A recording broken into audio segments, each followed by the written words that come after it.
السلام عليكم ورحمة الله وبركاته.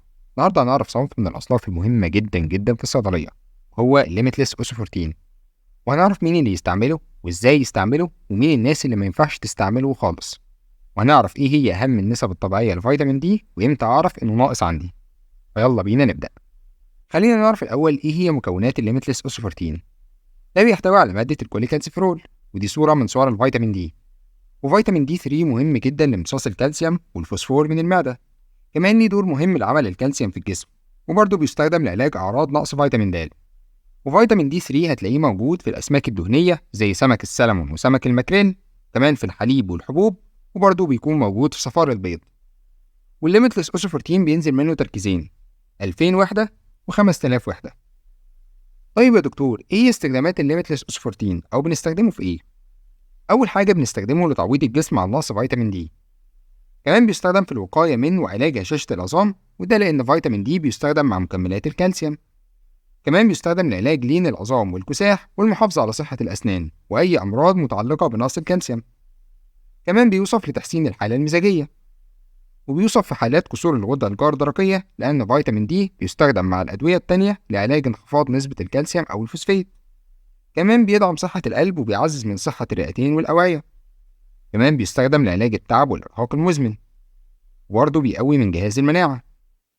وساعات دكاترة النساء بتوصفه للمرأة الحامل عشان يدعم صحتها خلال فترة الحمل. طيب يا دكتور، ايه هي الآثار الجانبية لليميتلس أوسوفورتين؟ لما بتاخد الفيتامين دي بالجرعات الطبيعية فعادة ما بيسببش أي آثار جانبية ومفيش منه أضرار تماما، ولكن لو أخدت جرعات عالية جدا من الدواء فوقتها ممكن يسبب تأثيرات عكسية، زي الشعور بالغثيان والقيء، الإمساك، فقدان الشهية، زيادة في مرات التبول، تغيرات ذهنية أو مزاجية، والتعب الشديد. بالإضافة طبعا لأعراض الحساسية لو عندك تحسس من المادة الفعالة زي الطفح الجلدي والحكة وغيرها من أعراض الحساسية. طيب يا دكتور، إيه موانع استعمال الليميتلس أو مين الناس اللي ما تستعملوش؟ أول حاجة في حالة الحساسية تجاه أي عنصر من العناصر المكونة للدواء.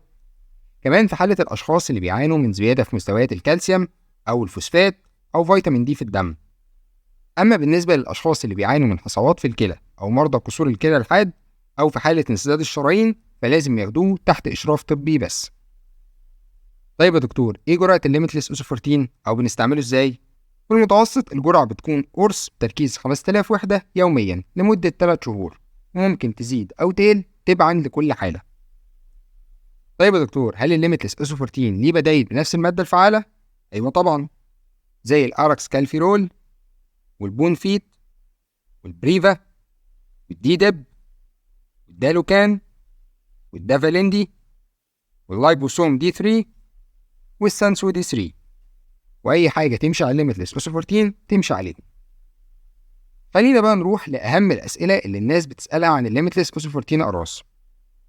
واول سؤال معانا، هل الليميتلس اوسوفورتين مفيد للتخسيس؟ بعض الدراسات اشارت ان تناول مكملات فيتامين دي للاشخاص اللي بيعانوا من السمنه ونقص فيتامين د وبيتبعوا نظام غذائي منخفض السعرات الحراريه فده ممكن يساعد في فقدان المزيد من الوزن، وده لأن فيتامين د بيساعد على الحد من تكوين وتشكيل دهون جديدة في الجسم، ويستخدم كعامل حاسم في الحد من تخزين الخلايا الدهنية في الجسم، وبيلعب دور فعال في زيادة الشعور بالشبع والتحكم في الشهية. تاني سؤال، هل الليميتلس أوسوفورتين مفيد للشعر والبشرة؟ فيتامين د ليه دور في تحفيز نمو بصيلات الشعر، عشان كده نقص فيتامين دي ممكن يسبب في تساقط الشعر، وده لأن فيتامين د بيمتلك دور هام في تعزيز صحة الشعر والبشرة، ومنها إنه بيمنع الشيخوخة المبكرة للجلد، وليه دور أساسي في حماية البشرة وتجديد خلايا الجلد، وليه دور في تعزيز نمو الشعر في فترة قصيرة، كمان المساعدة على تكوين وظهور بصيلات شعر جديدة وتعزيز نمو الخلايا. ثالث سؤال، هل الليميتلس أوسوفورتين بيعزز المناعة؟ فيتامين د ليه دور مهم في تعزيز الاستجابة المناعية، كمان ليه خصائص مضادة للالتهاب وضروري لتنشيط دفاعات الجهاز المناعي، والمستويات المنخفضة من الفيتامين د في الدم بتزود من فرص الإصابة بالعدوى والمرض. رابع سؤال، هل الأوسوفورتين قبل الأكل ولا بعده؟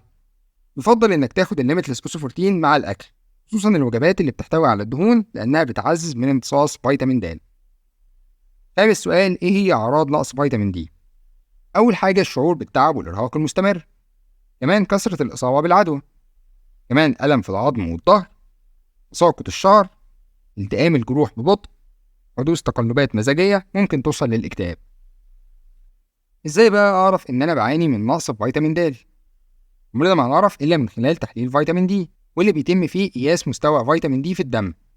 فلو كان مستوى فيتامين دي اقل من 30 نانو مول لكل لتر، يبقى كده في نقص في فيتامين د. طيب لو مستوى فيتامين د ما بين 30 ل 50 نانو مول في اللتر، اذا كمية فيتامين د غير كافية. ولو فيتامين د ما بين 50 ل 125 نانو مول للتر، يبقى اذا كمية فيتامين دي كافية.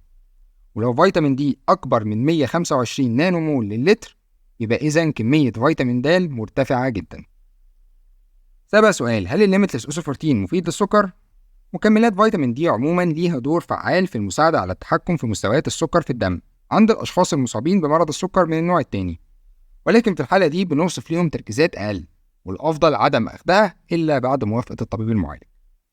وبكده نكون لمينا مع بعض كل ما يخص الليميتلس اوسوفورتين، وعرفنا دواعي استعماله وجرعاته والناس الممنوعة من استعماله. وأتمنى تكونوا استفدتوا واستمتعتوا بالحلقة دي. ولو عجبتك الحلقة ما تنساش تعمل شير ليها مع أصحابك عشان ناس تانية تقدر تستفاد منها.